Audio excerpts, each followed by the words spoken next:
Shalom saudaraku, selamat berjumpa lagi dalam renungan pengharapan baru dari channel Terang Jalanku.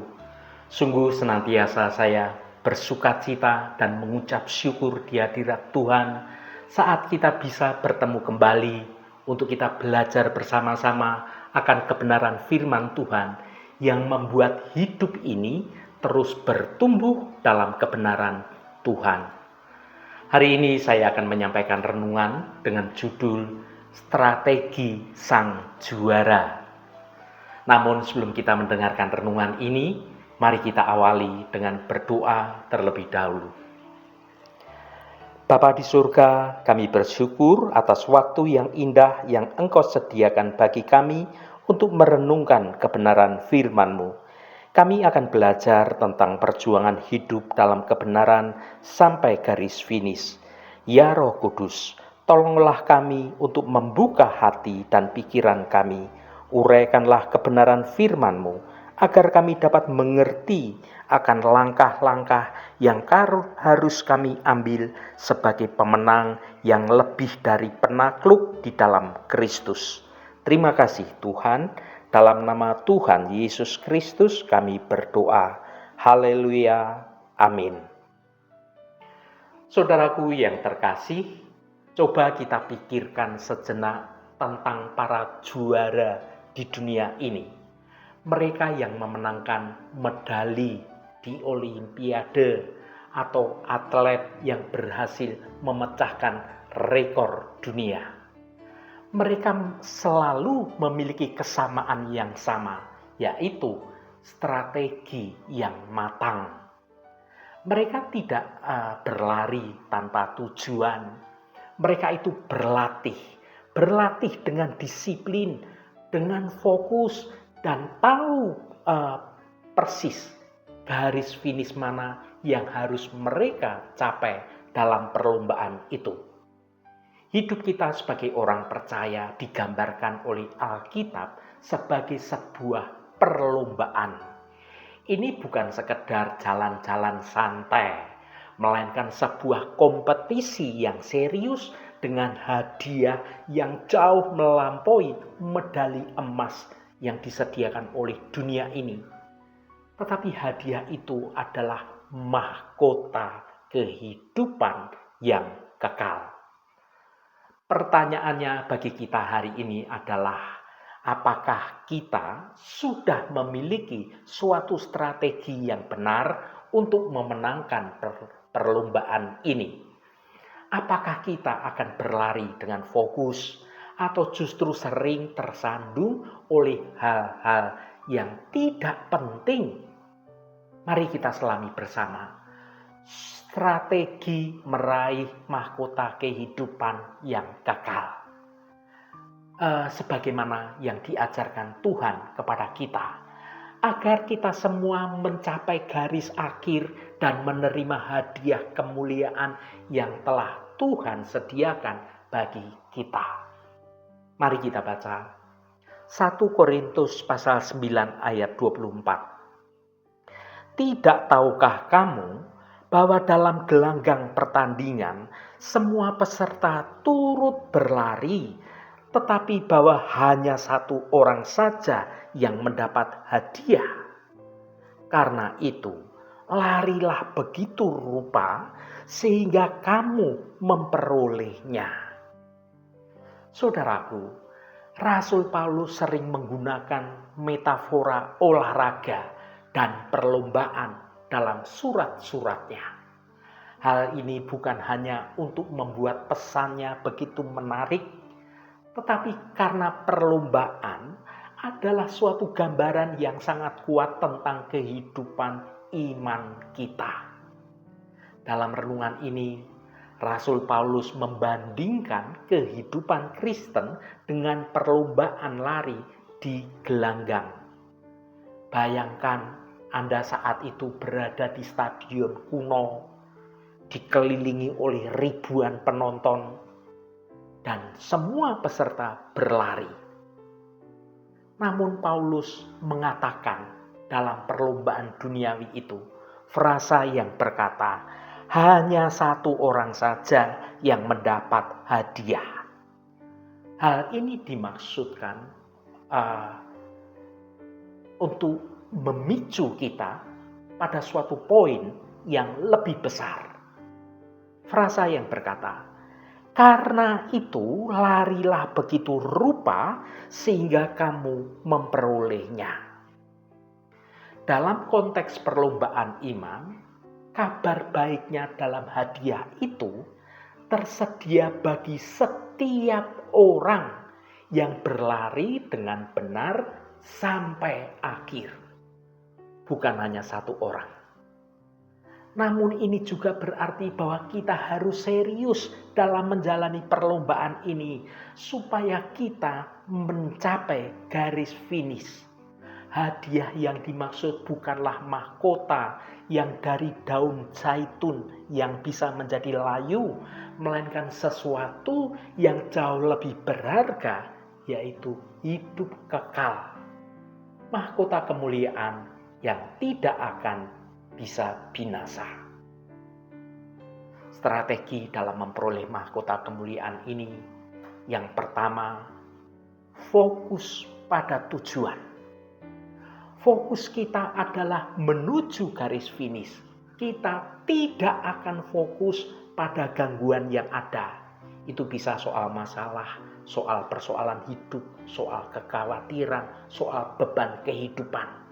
Seorang pelari juara tidak akan pernah menoleh ke belakang atau fokus pada sekitarnya. Ada penonton atau ada pemandangan yang indah.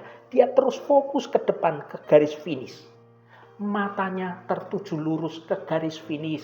Dalam perlombaan hidup kekal, garis finish kita adalah Kristus sendiri dan juga janji-janjinya dan juga kebenaran firman-Nya yang kita pegang teguh sampai akhir kehidupan kita.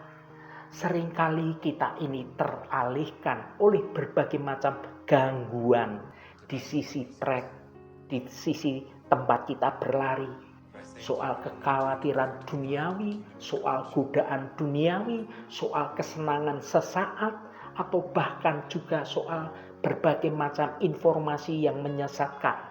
Semua ini adalah beban yang dapat memperlambat setiap langkah kita. Untuk berlari begitu rupa sehingga kamu memperolehnya. Kita harus melakukan seperti yang Rasul Paulus jelaskan di dalam ayat berikutnya, yaitu ayat 25. Yaitu tentang menguasai diri.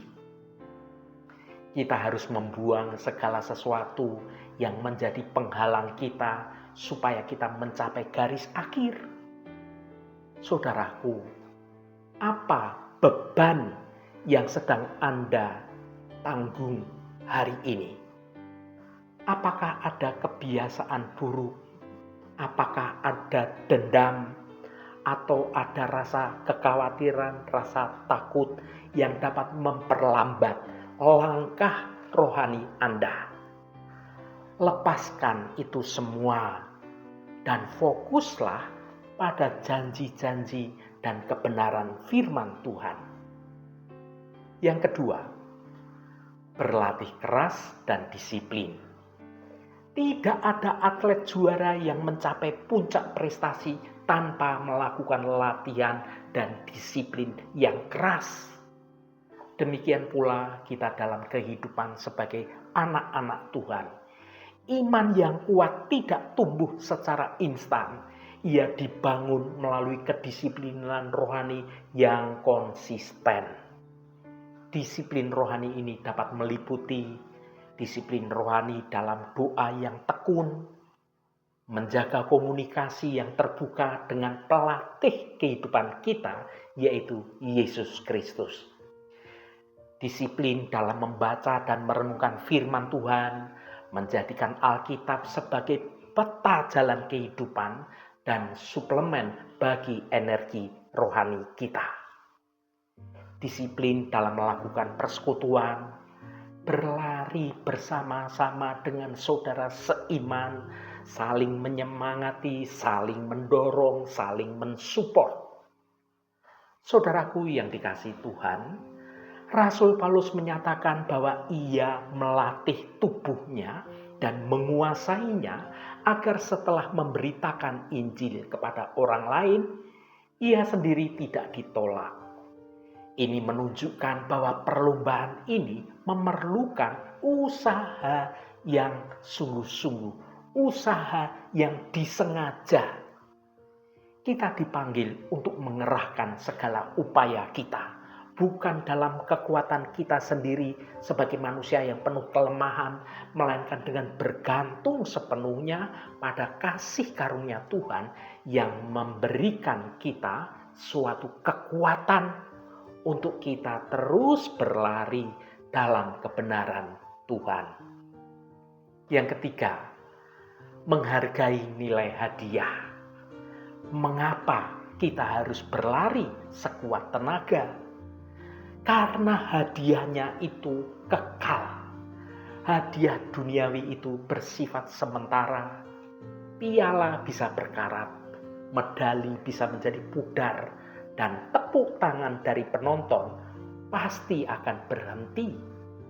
Namun mahkota yang Tuhan tawarkan kepada kita adalah kemuliaan abadi bersama dengan Allah Bapa kita. Pemahaman akan nilai hadiah ini harus menjadi motivasi terbesar hidup kita dalam menjalani hidup di dunia ini. Jika kita menganggap hidup kekal sebagai sesuatu yang biasa saja, maka kita akan berlari dengan setengah hati.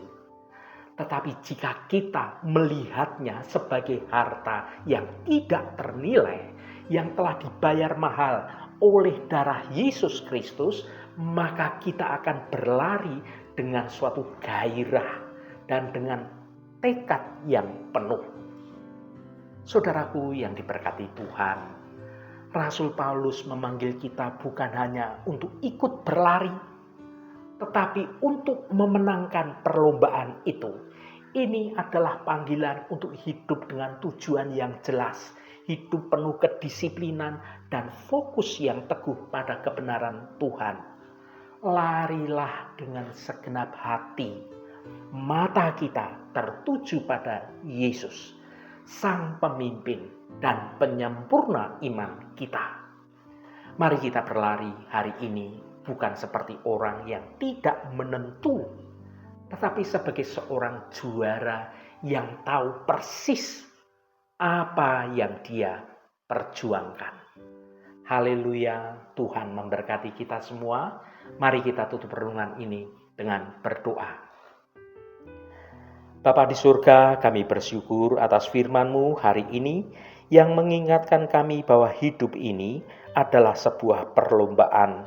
Ajarlah kami untuk melihat tujuan akhir, yaitu hidup kekal bersama Engkau, bukan sekedar hadiah sementara dunia ini. Berikan kami strategi dan fokus yang benar, seperti seorang atlet yang berjuang dengan gigih. Tolong kami untuk menyingkirkan segala beban dosa dan kelelahan yang dapat menghambat lari kami. Kuatkanlah hati kami agar kami tidak lari dengan sia-sia, tetapi berlari dengan penuh disiplin menuju garis akhir yang sudah Engkau sediakan bagi kami. Biarlah kami hidup hari demi hari untuk menyenangkan hati Engkau, sehingga pada akhirnya kami boleh menerima mahkota kemuliaan yang tidak akan pernah bisa binasa. Terima kasih Tuhan, segala hormat, pujian, dan ucapan syukur hanya bagi Engkau Allah yang kudus. Saudaraku, bukalah hatimu dan tengadakan tanganmu. Terimalah berkat Tuhan. Tuhan memberkati engkau dan melindungi engkau. Tuhan menyinari engkau dengan wajah-Nya dan memberikan kasih karunia. Tuhan menghadapkan wajah-Nya kepadamu dan memberikan damai sejahtera. Berkat anugerah dari Bapa Surgawi, cinta kasih karunia dari Tuhan Yesus Kristus, dalam persekutuan dan penghiburan Roh Kudus, menyertai kita semua sekarang ini dan sampai selama-lamanya. Dalam berkat Tuhan Yesus Kristus, haleluya, amin. Puji Tuhan, saudaraku semua, biarlah melalui renungan pengharapan baru dari channel Terang Jalanku ini, iman kita semakin bertumbuh dalam kebenaran firman Tuhan. Saudaraku, saya sangat senang sekali dan berterima kasih jika Anda berkenan memberikan komentar pada konten video ini dan bagikan renungan ini pada teman dan sahabat Anda, agar mereka diberkati juga melalui renungan ini. Terima kasih saudaraku, sampai bertemu kembali. Shalom, Tuhan memberkati.